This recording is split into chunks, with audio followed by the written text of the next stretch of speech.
In a dusty gas station off Route 72, an old man worked the register, barely spoke, and always kept a wrench in his back pocket. Teens laughed at how slow he walked. Mechanics called him the fossil. But when a jack collapsed and a car pinned a worker to the floor, the old man didn't hesitate. He lifted the chassis just enough with one groaning push and said, "Breathe, son. I've held up worse." What followed revealed a life nobody had guessed. Before we begin, tell us where you're watching from. And don't forget to like the video. Bayside Garage sat on the edge of nowhere, just past the last set of working streetlights, halfway between wheat fields and pine scrub. It had 3 service bays, 1 vending machine, and a front counter that hadn't been polished since the early 90s.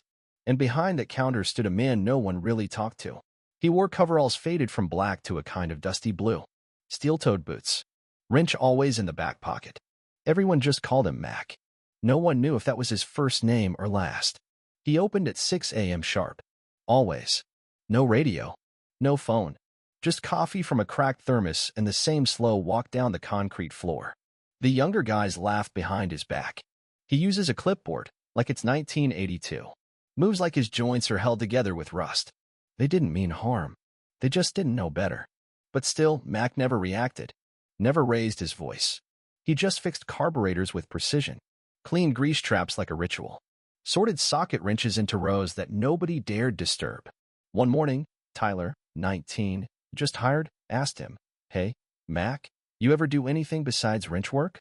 Mac looked up, eyes pale but focused. "Wrench work's enough." That was all he said. That was all he ever said. Until the lift failed. It was a Tuesday. Ricky, one of the mechanics, had a beat-up Chevy up on the jack. He was halfway under when the rusted pin slipped. The car dropped with a crunch. Cries for help. Ricky's legs were caught, chest pinned, barely breathing. People shouted. Someone fumbled for the emergency jack. Too slow. Mac walked over without a word. He dropped to one knee, planted both boots, grabbed the steel underframe with both hands, and heaved. It didn't lift far. Just enough. Enough for Ricky to breathe. Enough for the guys to slide in the hydraulic jack and raise it safely. When it was over, Mac stood. Back straight. Palms shaking. He dusted his hands off and said, "He'll be okay. Get him checked." Everyone stared. The man who never said a sentence had just saved a life with one act. And walked back to his bench like it was just Tuesday. That night, Tyler sat in his car outside, replaying the moment. The strength. The calm. And wondered, who the hell is Mac? Some people carry stories in their silence. If someone in your life once surprised everyone by doing the impossible, type "saw it once" in the comments.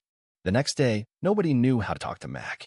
They watched him move through the shop like always, steady, deliberate, silent. But now, every step carried weight no one had noticed before. Ricky had been discharged from the ER. Bruised ribs, nothing broken. He held the damn car, Ricky kept saying. He held it. Tyler tried to bring it up. "You okay after yesterday?" Mac didn't look up. "You clean bay too?" "Yeah." "Then get to 3. Conversation over. But that didn't stop the questions. The shop owner, Tom, asked around. "Anyone know where he came from?" "Been here since before I bought the place," said Luis, the parts guy. "Just showed up one day, said he knew carburetors. Never missed a shift. No family. Not that I've seen." And yet, little signs began to surface. Tyler spotted a ring on Mac's keychain, not flashy, just an old metal loop with faded red, white, and blue thread woven through it. He Googled it later. Looked like a survival knot. Military issue. Then there were the boots. Issued, not bought. And the way Mac always sat with his back to the wall, eyes scanning exits when he ate. One afternoon, Tyler forgot to close the shop's back gate. Mac didn't yell.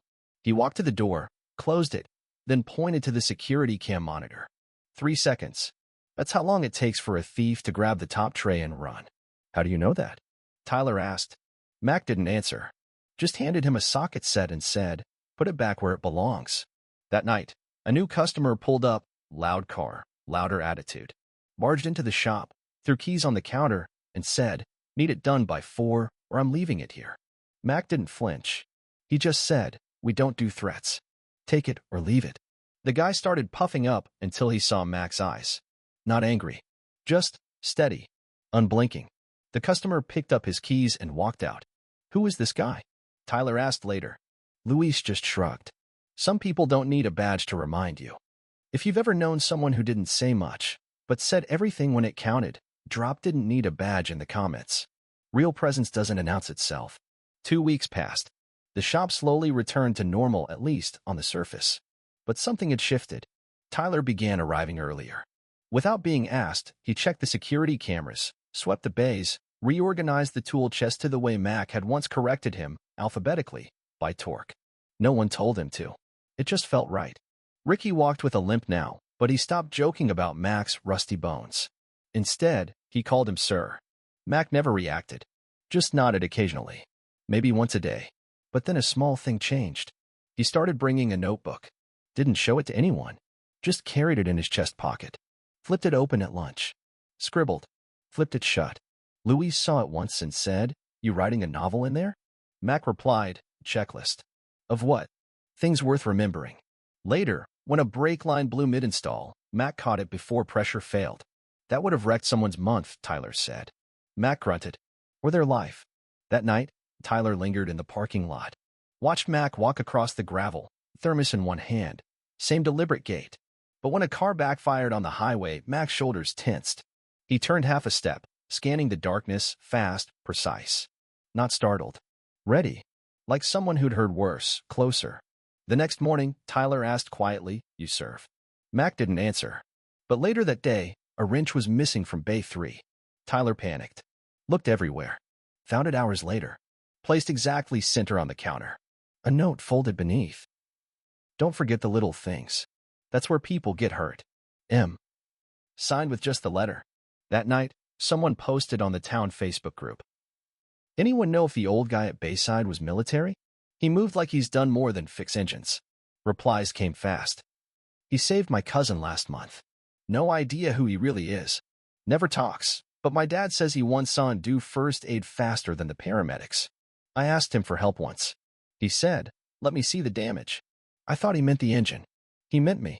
Some people don't just fix broken things. They notice what's about to break before anyone else sees the cracks.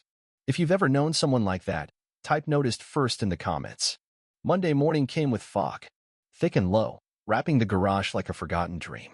Tyler arrived early and noticed something strange on the counter. A cardboard box. Untapped. No label. Inside, old tools. Military style. Polished, precise. And a folder black, worn, held shut by a single clip. Curious, Tyler peeked. A laminated ID card slid out. U.S. Army, Robert Mac McCallan. EOD Specialist, retired. Tyler froze. Below that, a sheet. Commendations, Bronze Star, Defense Meritorious Service Medal, 2 Purple Hearts. There was a photo, too. A younger version of Mac, still solid and square-shouldered, standing beside a sand-colored MRAP in desert fatigues. Eyes unchanged. Back straight.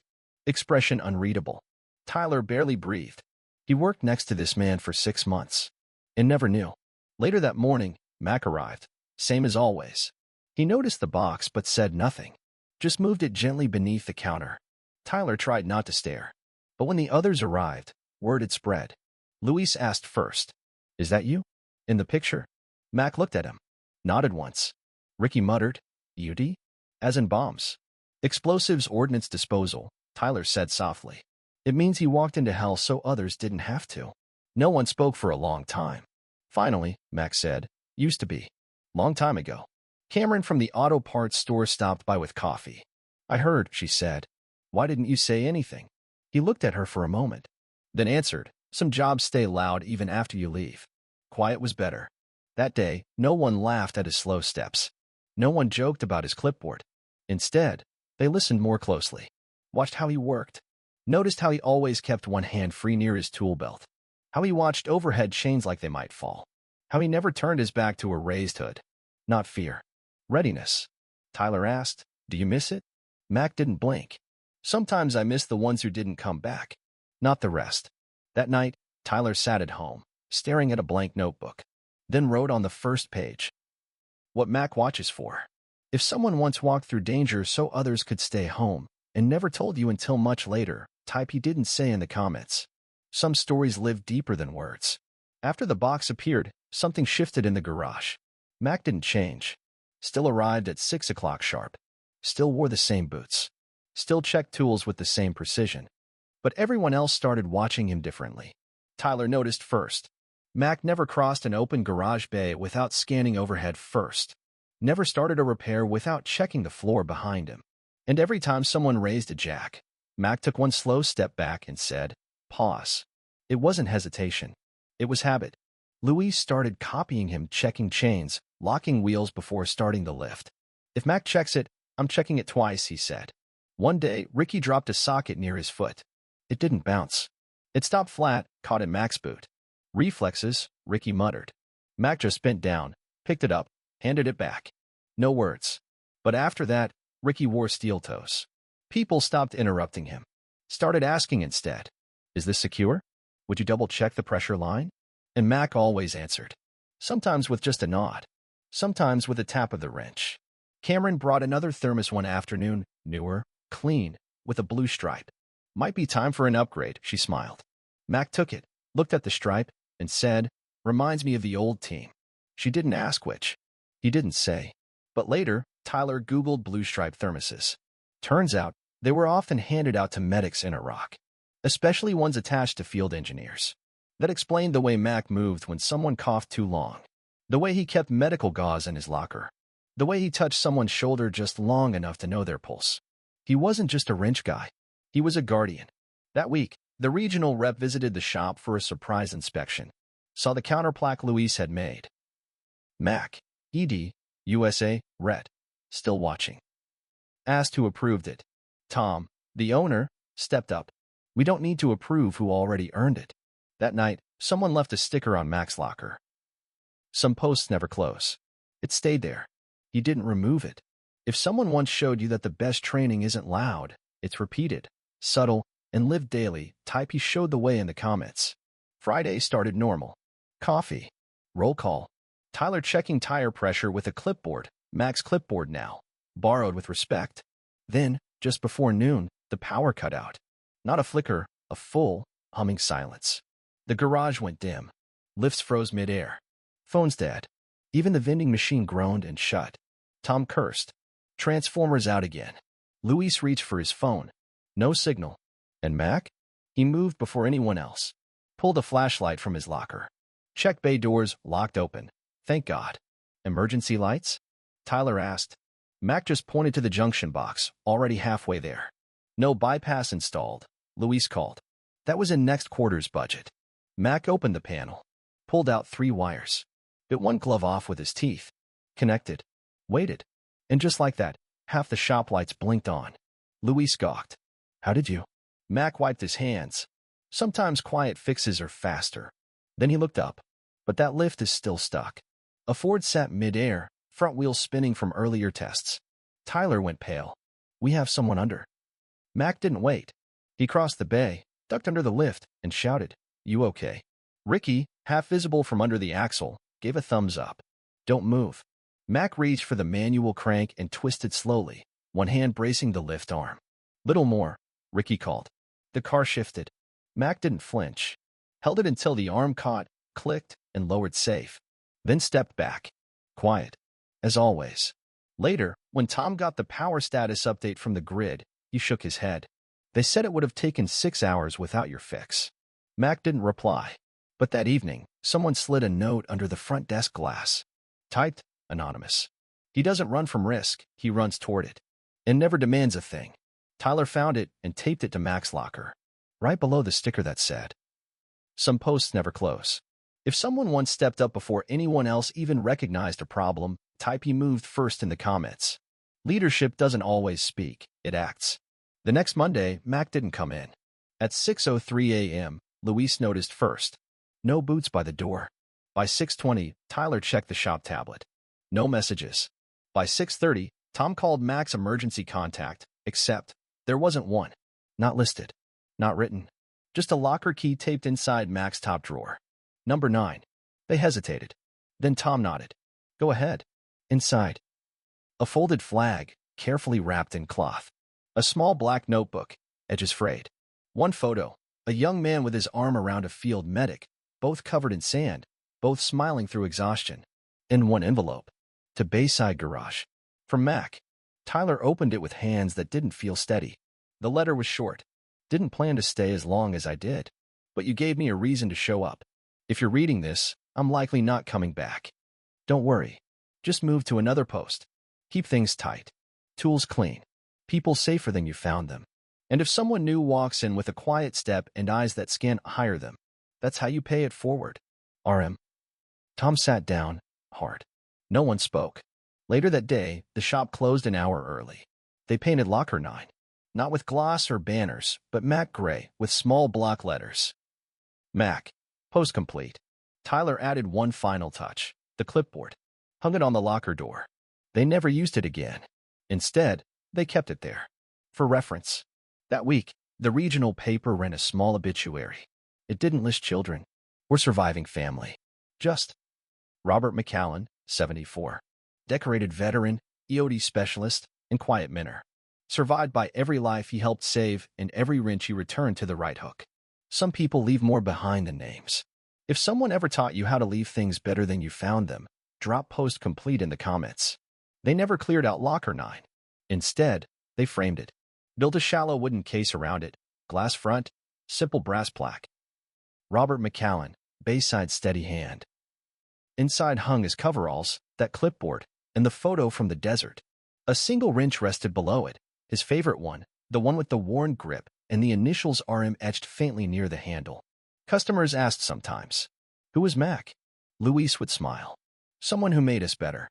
Mechanics pointed to the lift and say, "We checked twice because he did." Tyler started keeping a small notebook in his pocket, just like Mac. Called it Observations. Same faded ink. Same clip thoughts. He never showed it to anyone, but he read from it every morning before starting. And then, one day, a young guy walked into the shop. Maybe 20. Quiet. Didn't flinch at noise. Carried his tools in a roll, not a box. Looked around once. Then, without prompting, placed his bag neatly near the back wall. Tyler saw the movement. Watched the way the kid scanned the bays. Then stepped forward. "You served." The young man met his eyes. "Still serving," he said. Tyler smiled. Then pointed to the open bay. "Let's see how you do with brakes." And as the shop hummed back to life, no one noticed the wrench hanging in Mac's display tilt ever so slightly on its hook. Some legacies don't end. They continue in footsteps, in habits, and silence held with purpose. If someone in your life left behind a place that feels like they never truly left it, say their name in the comments. Or just write "still on the hook." If you like this story, please like and subscribe to the channel. Let YouTube promote stories of kindness.